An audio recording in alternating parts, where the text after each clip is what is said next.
আত্মা, রূহ, জীব যারই আছে তাকে কোনোদিন না কোনোদিন মৃত্যুর স্বাদ গ্রহণ করতেই হবে। তবে হাদিস শরীফের মধ্যে লেখা আছে, সমস্ত মানুষের জন্য আল্লাহর পয়গম্বর আকা মুস্তাফা নবী বলেছেন যে তিনটি কাজ খুব তাড়াতাড়ি করো। এর আগে অনেকবার শুনেছেন। তার মধ্যে এক নম্বর হলো নামাজের টাইম হওয়া মাত্রই নামাজ পড়ে নাও। দুই নম্বর হলো বাড়িতে সাবালক সাবালিকা ছেলে বা মেয়ে যদি থাকে আর খুব অপেক্ষা করিও না, যত তাড়াতাড়ি সম্ভব হয় তাদের পাত্র পাত্রী খোঁজ করে বিবাহ সুসম্পূর্ণ করে দাও। তিন নম্বর হলো যদি তোমার বাড়িতে কোনো মানুষ ইন্তেকাল করে, মাইয়াত হয়ে যায়, যত তাড়াতাড়ি পারো তাকে দাফন কাফনের ব্যবস্থা করে দাও। আরো হাদিস শরীফের মধ্যে লেখা আছে যে মানুষ যেখানে যার মৃত্যু হবে, যার যেখানে রুজি থাকবে, যার যেখানে দাফন হবে, নাম ভাই ঢুলছেন নাকি? আপনি লই দেখেন কাইমে ছোট ভাই নাই শুরু করে দিয়েছে। বিষয়টা বুঝেন, যার যেখানে মৃত্যু বা মৌত থাকবে তাকে সেই জায়গাতে কোনো না কোনো বাহানায় কোনো কৌশলে সেখানে তাকে যেতেই হবে। যার যেখানে আল্লাহ রুজি দেবেন সেই জায়গাতে তাকে সেখানে যেতেই হবে। যার যেখানে দাফন হবে তাকে সেখানে যে কোনো কৌশলে নিয়ে যেতেই হবে। এটা আমার জুলফিকার সাহেব, জাহিরুল সাহেব, মজ্জেম সাহেবের আলোচনা নয়, বরং আল্লাহ তাআলারই বিধান। এটা আপনাকে মেনে নিতে হবে। আজকে যার রুহের মাগফিরাতের জন্য আমরা এই পবিত্র মুহররম মাসে দুই হাত উঠিয়ে দোয়া করব, তিনার মৃত্যু যেখানে ছিল সেখানেই তাকে যেতেই হয়েছিল। দাফন যার যেখানে হওয়ার ছিল তাকে সেখানে নিয়ে আসতেই হলো।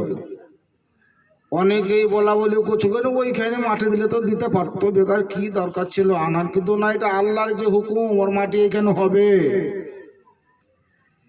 আল্লাহরই হুকুম, এখানে তার মাটি হবে বলেই তো তাকে এখানে নিয়ে আসা। আল্লাহর যদি হুকুম না হতো তো ওইখানে দাফন হয়ে যেত, কিন্তু আল্লাহর হুকুম নাই। যাই হোক, মানুষের দেহের সঙ্গে রুহের কানেকশন থাকা পর্যন্ত সেই মানুষটিকে মরা বা মৃত্যু বলে না। কিন্তু যখনই তার রুহের কানেকশন শরীরের সঙ্গে বিচ্ছিন্ন আলাদা হয়ে যায় তখনই সেই ব্যক্তিটাকে আমরা মৃত্যু বা মরা বলে জানি এবং মানি। বর্তমান পিরিয়ডে, বর্তমান সময়ে আমরা মুসলমান বৈধ অবৈধ জায়েজ নাজায়েজের ব্যবধান পার্থক্য আদৌ বুঝলাম না। একটু সমাজের নাম বাড়াবার জন্যে, কাম বাড়াবার জন্যে শরীয়তকে আমরা কুরবানি করে দিলাম। কোনো মানুষের ইন্তেকাল ঘটলো, ইন্তেকাল ওদের বাদ দেন, এদিকে একটু বুঝলেন। কোনো মানুষের ইন্তেকাল হলো, যদিও রাত্রি 12টায় ইন্তেকাল হয়, ফজরের আজানের পরে একবার, দরুদ কিয়াম সমাপ্তি হওয়ার পর একবার মাইকিং করা হয়। মাইকিং, অমুক মজলিসের অমুক বাড়ির অমুক লোক মারা গেছে, জানাজার টাইম পরে বলে দিব, ওটা এলানো হলো। সকাল হওয়া মাত্রই বাপ ইন্তেকাল করেছে, মা ইন্তেকাল করেছে, সাবালক নাবালক দু চারটা বেটা বেটি বাড়িতে আছে।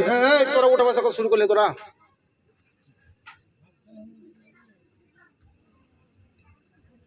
বাপ ইন্তেকাল করেছে, মা ইন্তেকাল করেছে, সাবালক নাবালক ছোট ছোট বড় ছেলে মেয়েরা বাড়িতে খালি কাঁদছে। ওই দশের মোড়ল, যে দশের লোক মারা গেল, শরীয়তকে কেমন ভাবে কুরবানি করছেন দেখেন। ওই দশের মোড়ল বেলা 7টার সময় আসার পর কি করে মারা গেল, কি হয়েছিল, হঠাৎ করে মারা গেল। হ্যাঁ কি করব, আল্লাহর হুকুম, সে মারাই গেল, এটাই আল্লাহর হুকুম ছিল। মোড়ল আর মাতব্বর দুজনাতে বসলো। ছোড়াকে ডাকো কেনে, ছোড়াকে ডাকো কেনে, কি করবে কি করবে। ও ছোড়া তো নাবালক, আর সাবালক হলেও ওকে সাবালক বলা যাবে না। ওর মাথায় বজ্রাঘাত পড়েছে, বাপ মারা গেছে, মা মারা গেছে, ওর মন মস্তিষ্ক দিমাগ বুদ্ধিজ্ঞান সব ফেল। তারপরেও মাতব্বর মোড়লকে বলছে ডাকো কেনে, ছোড়াকে ডাকো কেনে, ডাকো কেনে, কি বলছো। শেষ পর্যন্ত বেটাকে ডাকলে, শুনলে শুন সেন্টু এখানকার আর কি করবি, যাওয়ার ছিল ভাব, সবাইকে যেতে হবে তো, শুন দুটো কথা বলতাম। এই মোড়ল এক জায়গায়, মাতব্বর এক জায়গায়, মধ্যে ওকে দাঁড় করে দিয়েছে। কেউ খৈনি বলছে, কেউ বিড়ি টানছে। হাই রে কি করবি রে, কি করবি রে, কি করবি রে, দেখ এখনই বল, এখনই বল, এখনই মেলার সময় আছে। মানে কি জিজ্ঞাসা করছে বুঝতেছেন তো। হাই রে মুসলমান, বিহা যে কত বড় গরু কিনবি, ওর মাথার দিমাগ ঠিক নাই, বাপ মারা গেল, মা মারা গেল। ওই জায়গাতে বসে, ছেলেটার মাথার কাছে বসে মাথায় একটু হাত বুলিয়ে সান্ত্বনা দেওয়া প্রয়োজন ছিল, তাকে সান্ত্বনা দেওয়া দরকার ছিল, তাকে বুঝাবার চেষ্টা করা প্রয়োজন ছিল। বুঝাতে না পেরে, সান্ত্বনা দিতে না পেরে, ডাকার পরে জিজ্ঞাসা করছে কি করবি বল, কি করবি বল, দেখ এখনো বল, এখনো বল। এই লজ্জায় পড়ে, দেখো তোমরা যেটা ভালো মন্দ বুঝো সেটা করো, আমি আর কি বলবো, আমার মাথায় কাজ করে না। আরে তবে তো দুটো তোকে কথা বলতে, বল কেন তুই, আমরা তো আছি, বল কেন। টাকা পয়সা আছে না নাই, টাকা পয়সা আছে, না আছে তো লে, না আছে তো লে। হাই রে দানির বেটা, না আছে তো লে। গরু কিনবি না মাছ করবি, গরু কিনবি না মাছ করবি, যদি গরু কোথা দিয়ে এখনো হাট যায়নি রবু বল, বইলে বড়াই আছে। দেখো তাহলে গরু কিনো। লাশ বাড়িতে পড়ে থাকলো, মুসলমান হাসিয়েন না, এখনো কাফনের কাপড় ক্রয় করা হয়নি, গোসল দেওয়ার জন্য গোলাপ জল কিনা হয়নি, কপালে দেওয়ার জন্য সুরমাও কিনা হয়নি, কাফনের কাপড়ে ছিটিয়ে দেওয়ার জন্য আতর কিনা হয়নি। গরু কেনার বিচার লেগে গেল, মাছ কেনার মার্কেটিং শুরু হয়ে গেল। লোক কতটা হতে পারে, লোক কতটা আসতে পারে।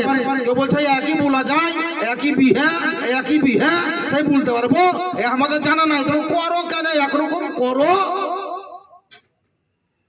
শরিয়াত আপনাকে অর্ডার দিয়েছে না দেয়নি, আপনি আদৌ জিজ্ঞাসা করলেন না। গহিল থেকে গরু বাঁধা ছিল, ধারের উপরে বলেন, ঘাড়ের উপরে বলেন, গরুটাকে নিয়ে আসার পর জবাই করে দেবে, ভুটিয়া টুটে করে টানাটানি শুরু করে দিলাম। কেউ বলছে আমি ট্যাং নিব, কেউ বলছে আমি ভুটি নিব। হাইরে মুসলমান, আমাদের যিনি পয়গম্বর, পয়গম্বর পয়গম্বর পয়গম্বর আজম আকা মুস্তাফা নবী মুহাম্মদ রাসূলুল্লাহ জোরে বলেন সাল্লাল্লাহু তাআলা আলাইহি ওয়াসাল্লাম, তিনি বলেছেন যে বাড়িতে মানুষ ইন্তেকাল করে, মাইয়াত হয়ে যায়, সেই বাড়িতে ইন্তেকাল করার পর থেকে নিয়ে 3 দিন পর্যন্ত যেন তার বাড়িতে চুলা বা আখা না জ্বালায়। হ্যান্ডসেল চালু করে দিলেন। ইয়া যা হলো হলো, বেলা 2টার সময় মাটি হবে। মাইকিং হয়ে গেল, লাশ নিয়ে চলে গেল। লাশ নিয়ে চলে গেছে, যারা মাটি দিবা সাহাবাখানায় চলে যাও। অনেক জায়গাতে আমি বসির ভাই এদিকে দেখেন, অনেক জায়গাতে আমি প্রতিবাদ করেছিলাম। মানুষের মৃত্যু ব্যক্তিকে গোরস্থান নিয়ে যাওয়ার সময় মাইকিং করা হয়। অনেকে ভুল বাক্য বলে, অনেকে বলে লাশ চলে গেছে, লাশ চলে গেল, লাশ চলে গেল, যারা মাটি দিবে তারা যাও, লাশ চলে গেল। এ কথা বলে না, বলে না? বলে লাশ চলে গেল, তোমরা যারা মাটি দিবে যা, লাশ চলে যায়, নকে নিয়ে যায়। এই জায়গাতে লাশ চলে গেল কথাটা বলা একদম ঠিক নয়, বরং লাশ নিয়ে চলে গেল, যারা মাটি দিবে তারা সাহাবাখানায় যাও। সাহাবাখানায় চলে যাওয়া হলো। এখনো জানাজা শুরু হয়নি। ভাতিজা যেন দাঁড়িয়ে আছে এক জায়গায়, যার মা মারা গেল সেও যেন এক জায়গায় দাঁড়িয়ে কান্নার মতো চোখ থেকে পানি ঝরছে, মায়ের মায়া যেন শেষ করতে পারে না। বেটা যেন বাপের জন্য কান্না করে, বাপের মায়া ছাড়তে পারে না, যার জন্য একদম 1 নম্বর কাতারে দাঁড়িয়ে আছে। এবারে ওই 10-এর মোড়ল ইমাম সাহেব বলছে, মৌলানা সাহেব বল দেন, কথা গেলা বল দেন, কথা গেলা বলে দেন, যা বলার বলেন, যা বলার বলেন। মৌলানা সাহেবের তো অভ্যাস হয়ে আছে বুলি বুলি, একদম কি বলে আপনার ওই গাড়ি চললেন একটা বন্দে ভারত, মৌলানা সাহেব একদম হ্যাবিট হয়ে আছে। ধরে নিলাম, বলে দিলাম আজকের এই জানাজা পড়তে হচ্ছে, নিজের লোক মাফ করে দিয়ে, এটা বললাম। 2 নম্বর হলো যে আদান প্রদান, লেনদেন, টাকা পয়সা কেউ যদি পেয়ে থাকেন তবুও জানাবেন, আর যদি সেও কিছু পেয়ে থাকে ওটাও জানিয়ে দিবেন। এটাই তোমরা বলিয়ে বললাম। 2 নম্বর হলো। আর 3 নম্বর হলো মাটি দিকেও পালাইয়েন না, মাটি দিকেও পালাইয়েন না, মাটি দিকেও পালাইয়েন না। দুটো খাবারের ব্যবস্থা করা আছে, খাবারটা খেয়ে দিও। অনেক জায়গাতে বলে যে তো ডাল ভাতের ব্যবস্থা করছে, আমি বহুত হবে ডাল ভাত মাংস ভাত, এখানেও মিথ্যা কথা করেছ গরু আর বলছো ডাল ভাত। যার জন্য আমি ডাল ভাত বলি না, মাংস ভাত বলি না, খাবারের ব্যবস্থা আছে খেয়ে দিও, আমি এটাই বলি। কেন বেকার ঘাড়ে দোষ নিব আমি, মাছ না গোস তোমরা বুঝবে, যদি খাবারের ব্যবস্থা খাই দিও দুটা, এটাই বলি দিয়ে। 4 নম্বরে বলা হয় নিয়ত।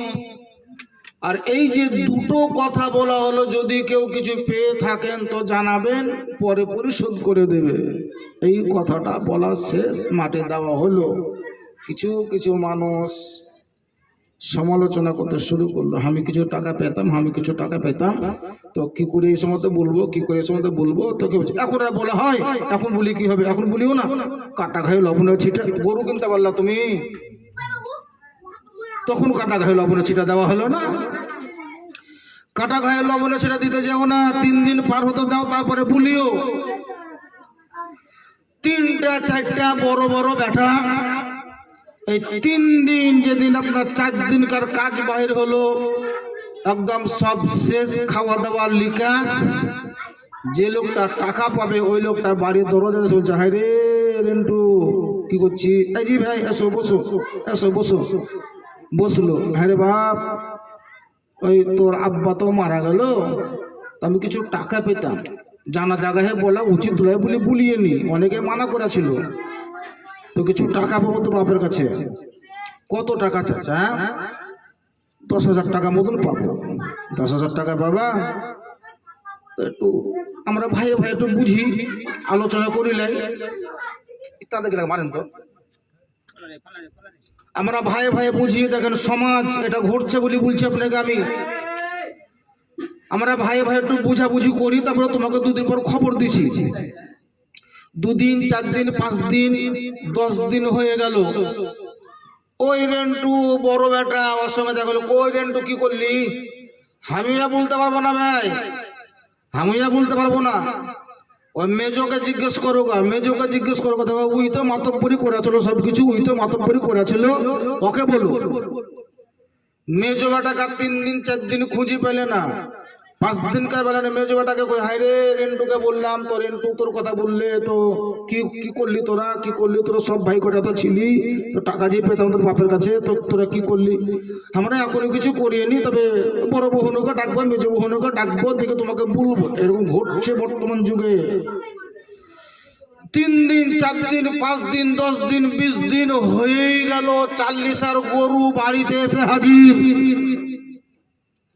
40 দিন গরু হাজির হলো আবার সে লালটু মুন্টু ঝুন্টু রেন্টু সেন্টু সব কটাকে আর খুঁজে পাই না ছোট বেটাটাকে যদি খুঁজে পেলে তোর বাপ ছোট বেটাকে জিজ্ঞাসা করছে হাই রে তোরা কি করলি রে আমাকে যে বলা করালি তো টাকাটা দিবি না টাকাটা দিবি না আমি আর বলতে পারবো না যে জমি জায়গা নিয়ে আছে ওকে বলো গা আমাকে দেয় উনি আমি বলতেও পারবো না ওকে বলো গা কাকে বলে যে খাই আছে সব তাকে বলো গা আমাকে বলে কোনো লাভ নাই গেল 2022 সালে কথা বলছে একদম জানাজা গায়ে দাঁড়িয়ে ছিলাম প্রভাবশালী লোক এক বেটা ডাক্তার কেউ বেটা উকিল কেউ মাস্টার কেউ ডাক্তার এইরকম প্রভাবশালী লোক 2022 সালে কথা বলছি জানাজা গায়ে বলা মাত্র যদি কেউ কিছু পেয়ে থাকেন তো বলিয়েন